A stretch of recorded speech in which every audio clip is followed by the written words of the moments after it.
a story. Maybe some of you have already read that story or heard it, but we'll revisit it with another angle. So a professor enters a classroom with a jar and some pebbles of different size. So he puts big, rocks in the jar and asks his students, "Is this jar full?" Students, when they see the rocks are up to the brim, they feel that yes, this jar is full. They say, yes, this jar is full. So he takes out another bag which has small sized rock, which can actually pass through those bigger rocks. And he puts some rocks in that, and because there is a space, it goes down. And then after putting some rocks, when there is no space visible, he again asks his students, "Is this jar full?" Students say, "Yes, sir, this jar is full." Now he takes out dust, stone dust, which is finer in size and easy to flow in, and he pours that dust in the jar, and there's lot of space, and that lot of dust actually seeps through that bigger rock and smaller rock, and it fills the brim. And then he asks his students, "Is this jar full?" Students say, "Yes, this jar is full now." He takes out everything, but this time he first fits in the dust, stone dust, and then he puts in the smaller rocks.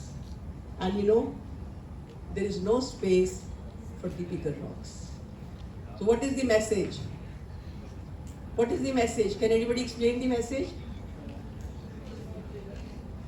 So things that are important, things that add value to your life, things that are your major responsibility, they should be prioritized first. If you put those bigger rocks in place, everything else can be around it.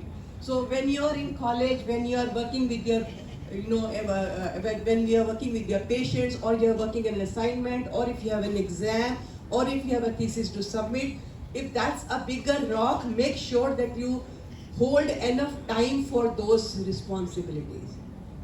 If you are wasting your time looking after other 3 areas, trust me, there will not be enough time left for what is most important. Everybody has 24 hours, but how you manage your 24 hours will decide your growth and your success in life. So make sure that you use your time properly, because when we don't use our time, that is where we panic. If we have an exam, if we are not ready, you are definitely going to feel low.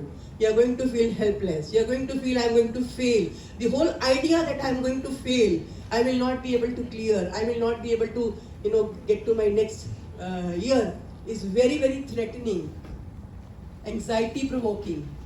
It can lead to lot of mental health condition. So therefore, learn to manage your time so that you don't have to face something like this. So when I'm talking about prioritization, I want to give another message here, and that is, life is very beautiful, and it has lot of other aspects than what you are doing. So when I ask somebody to introduce, especially when I ask doctors to introduce, they'll say, "I'm Dr. So-and-so, this is my qualification, this is where I studied, this is what I do." And what? And nothing. Vacuum. Right, sir? Am I right, sir? How about beyond this doctor? Who are you?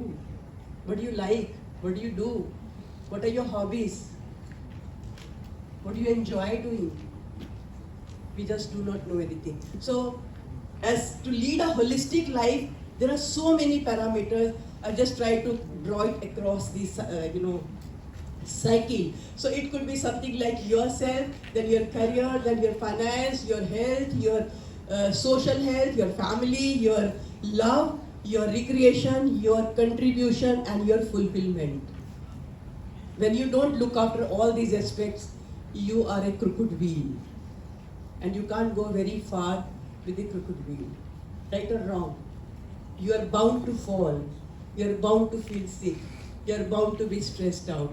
So that means all aspects of life are important. We need to learn when to prioritize what, and make sure that every aspect is looked after.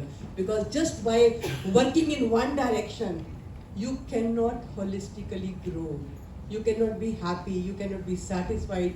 That's why at the end of the day, You feel, oh, I did everything for my profession, I do so much for my patient, and they are never happy. They can never be satisfied because you were just working in one direction. This is something like parents, when they do everything for their children, and in the end, if children do not come up as they expected them to be, what do parents say? मैंने इतना करा अपने बच्चों के लिए, thankless है, कुछ भी नहीं करा मेरे लिए. So that's what happens once you are investing all your, efforts in one direction. So another important skill that I want you to acquire if you want to handle stress is check your perception. I'm going to show you a couple of pictures where two individuals are doing same thing but with a different intent and different feelings. Can you see these pictures from the end? Are they visible to you? Sure? Okay. So you can see two people are lifting weight but with different intention and different emotions. Again, two people are cooking with different emotions and different thought process. Two people are sweating but with a different feeling and different emotion. Mind is very smart. The kind of emotions you create, it will respond accordingly. So, what is the difference in the two? What is the difference in these three pictures that I showed you? How you look at the situation, isn't it? If you think it's a burden, it's a burden. So, if too many patients in the OPD are a problem, it is a stress. If too many patients in the OPD are an opportunity to learn, it is exciting. If long surgeries, long ward round, you have to stand for hours. If it bothers you, definitely it is a stress. And if you think these are opportunities to learn, it is exhilarating. Situation is same, but how you think and feel about this situation will decide how you are going to, how your body and mind are going to respond to it. So, body and mind, they perceive situations as positive and negative. If your mind perceives it as negative, body will release a different set of hormones. If your body thinks it's a positive situation, enjoyable, because my emotional mind can read only things in two languages, pain and pleasure. If it is pain, I'm going to release this set of hormones. If it is pleasure, I'm going to release this set of hormones. So if you really want to enjoy, you will have to learn to make your pressure turn into enjoyable task. Now those who say, बहुत heavy OPD है, I normally ask them, are you ready to change or exchange your seat with a student who is doing graduation or medicine in one of the remote medical colleges where there are no patients? How many of you will be willing? Raise your hand. So, things that appear to be burden or a problem, actually it's a blessing in disguise. There are a lot of opportunities to learn, but what matters is how we look at it. So in this picture, the plates appear upside down, except one plate. The moment you will look at that picture, all other plates will automatically become correct. Could you see that? Could you observe or no? That is life. If you are able to change your perception, everything will fall in place. This is Surgeon Ted Rummel. How many of you have seen his picture? Anybody has seen his picture? Some of you have seen it. He's an orthopedic surgeon. He is paralyzed from the waist. He would operate for hours using this special chair that has been made for him so that he can support his body with the help of this chair and operate. He could have comfortably sat at home and said, sorry, I'm done with it. I'm not well, how do you expect me to perform? But then how you look at life is how you handle your life. Another important thing that I want to remind you is please check your personality.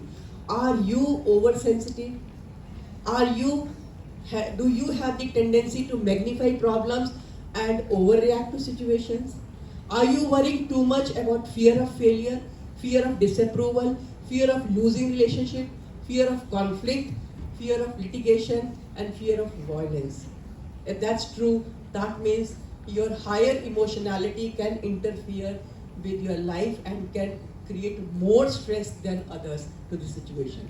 A lot of time, people in the same situation, but some people are cool while others are very, very apprehensive and very anxious, because that's how their mind and body is looking at the situation. So you really need to improve your emotional resilience and make sure that you are able to bounce back. We all have setbacks. We all experience failures. We all experience troubles and conflicts and situations. But can we bounce back? Sooner you are able to bounce back, healthier you are, that shows. And I think COVID-19 has shown us very clearly, people who have higher emotional resilience, they performed better during the COVID time. They could, look at positives and opportunities and way they can help people and handle situation. So one more thing that I want to suggest here is improve your mental flexibility. A lot of time we are very rigid about things. We say this is the way I want it to be done. It is my way or highway. There was a time when IQ was rated highest in any arena. We used to say, oh, this person has very high IQ, and this we never used to test, but from the person's academic performance, we used to say, oh, बहुत intelligent है, बहुत smart है. So that was the preference people had.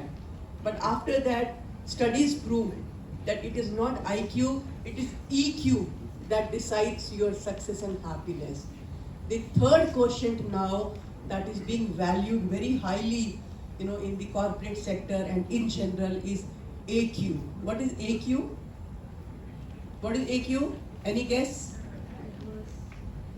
Good. Adaptability quotient that you are saying, it's very close to agility quotient. Again, agility quotient is nothing but if you are flexible, if you are open to modifying, changing, ready to accept, it is easy to move on. So I think this is one thing that we have to really work on and focus on. Any idea what percentage of your success comes from your communication and interpersonal skills? Yes? थोड़ा सा ऊंचा बोलिए sir. 80%. 80%. Very good. Very close guess. Anybody else? Students में कोई try करेगा? क्या कहते हैं? सर कह रहे हैं 80%. Do you agree with him?